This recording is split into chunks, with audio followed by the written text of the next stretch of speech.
And sir ఇప్పుడు ఈ మధ్య అల్లు అర్జున్తో నిఖిల్ అద్వానీ బాలీవుడ్ డైరెక్టర్ ఆయన మూవీ చేద్దామని చెప్పేసి ఈయనని కలిసినప్పుడు అంటే ఈయన ఒక ఇంటర్వ్యూలో చెప్పారు నిఖిల్ అద్వానీ ఒక మాట అన్నారంట ఏంటంటే బాలీవుడ్ హీరోలు అంటే ఎలా ఉండాలో తెలుసుకోలేకపోతున్నారు మర్చిపోయారు అని చెప్పేసి అని కమెంట్ చేశారు అని చెప్పేసి అన్నారు. నిజంగానే మర్చిపోయారంటారా బాలీవుడ్ హీరోల ఎలా ఉండాలో? నిజంగానే మర్చిపోయారు. వాళ్ళు ఇప్పుడు బాలీవుడ్ హీరోలు ఇప్పుడు ఉన్నాడు షారూఖ్ ఖాన్ సినిమాగా తీయకుండా వాడు ఎందుకమ్మా మతం కోసం హిందూ మతాలను విమర్శిస్తూ హిందూ దేవుళ్ళని విమర్శిస్తూ ఎందుకు అవసరం నీకు? ఇక్కడ ఎవరైనా హిందువులు ఎవరైనా అలాని విమర్శిస్తూనో జీసస్ విమర్శిస్తున్నారా? లేదు కదా. సినిమాగా తీయి. నీ సినిమా ఏంటి, నీకు ప్రేక్షకులు ఉన్నారు, ఆడియన్స్ ఏంటి, పెట్టుబడి పెట్టేవాళ్ళు ఎవరు, డబ్బులు పెట్టేవాళ్ళు ఎవరు, డబ్బులు ఏంటి, నీ స్టామినా ఏంటి, దాని ప్రకారం చేసుకోవాలి. అంతే. మతాల మీదకి వెళ్తావు ఎందుకు? దేవుళ్ళని అదేం ఆనందం. అమీర్ ఖాన్ అంతే, అదేం ఆనందం. హిందూ మతాన్ని విమర్శించి ఈ దేశాన్ని విమర్శించి దేశాన్ని కించపరిచి సినిమాలు తీయడం ఎందుకు తీస్తారు మీరు? అదే బాలీవుడ్. అందుకనే వాడు తీశాడు మన బాలీవుడ్ వాడు ఏది ఆదిపురుషు, చెప్పు తీసుకుని కొట్టద్దండి. చెప్పు నడి రోడ్డు మీద కూర్చొని చెప్పు తెగేదా కొట్టద్దండి. అదే నీకెందుకు అంత డబ్బు ఖర్చు పెట్టడం? ఒక మంచి సినిమా తీయి. రామాయణం గురించి నీకు తెలియకపోతే మూసుకుని కూర్చో, వేరే సినిమా తీయి. రామాయణం అని చెప్పడం ఏంటి? ఆయనకి రావణ బ్రహ్మకి ఆ గెటప్ ఏమిటి, ఆంజనేయుడికి ఆ గెటప్ ఏమిటి, సీతకి స్లీవ్లెస్ జాకెట్లు ఏమిటి? చెప్పు తీసుకుని కొట్టదేళ్ళని. అందుకని గతి తప్పారు. అల్లు అర్జున్ దాంట్లో తప్పే లేదు. వాళ్ళు గతి తప్పి, మతి తప్పి, శృతి తప్పి, అన్నీ తప్పి దిగజారుడు స్థాయిలో ఉన్నారు.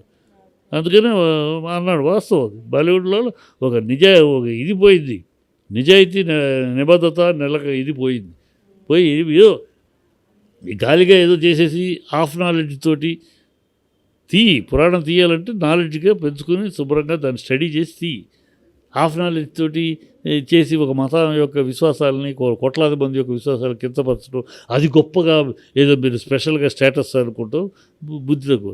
క్రియేటివిటీ అనేది అది కాదు. క్రియేటివిటీ అనేది చచ్చిపోయింది బాలీవుడ్. అందుకని ఇలాంటి క్రియేటివిటీ అవసరంలా, ఇట్లా బ్రెయిన్ అవసరంలా, ఈ గాలితనం ఉంటే చాలు. అందుకని గాలితనంగా తయారు కానీ క్రియేటివ్గా లేరు అనేది కరెక్ట్. అర్థం చెప్పిన దాంట్లో 100% వాస్తవం.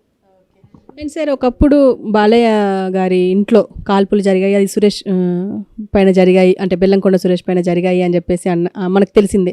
కానీ ఇందులో లక్ష్మీపార్వతి గారు ఈ మధ్య ఒక మాట మాట్లాడారు ఏంటంటే జూనియర్ ఎన్టీఆర్ వల్లే ఆ రోజు కాల్పులు జరిగాయి అని చెప్పేసి అంటున్నారు. ఎంతవరకు వాస్తవం అయ్యే అవకాశం?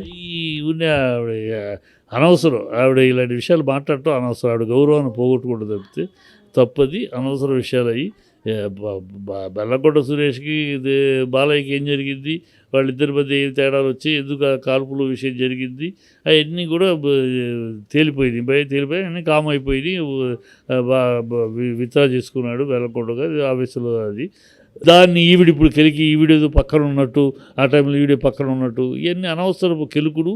ఆవిడ మర్యాద ఆవిడ పోగొట్టుకుంటూ తప్పితే అందులో వాస్తవం లేదు, ఏం లేదు. అంటే జూనియర్ ఎన్టీఆర్కి బాలయ్య బాబుకి గొడవలు ఉన్నాయి అని చెప్పేసి చెప్తున్నారు అవి ఇండైరెక్ట్గా. పిచ్చి మాటలమ్మా, గొడవలు ఏం లేవమ్మా.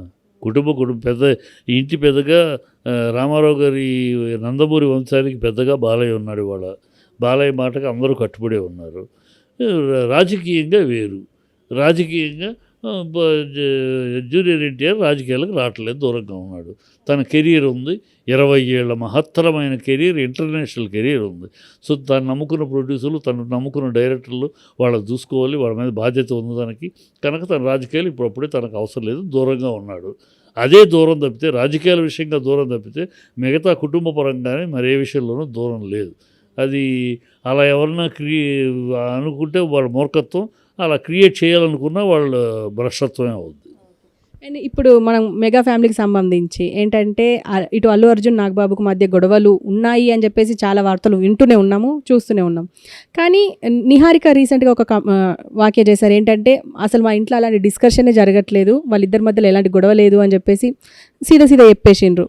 అంటే మీరేమంటారు సార్? నిజమంటే మొదట్లో ఆరంభమైందమ్మా.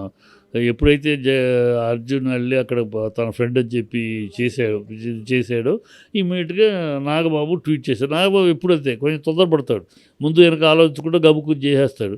గబుక్కుని ఒక ట్వీట్ చేశాడు, మాకు ఆపోజిట్లో వాళ్ళకి సపోర్ట్ చేసేవాడు మా వాళ్ళైనా పరాయి వాళ్ళు మాకు సపోర్ట్ చేస్తే మా వాళ్ళే అని అనేసాడు.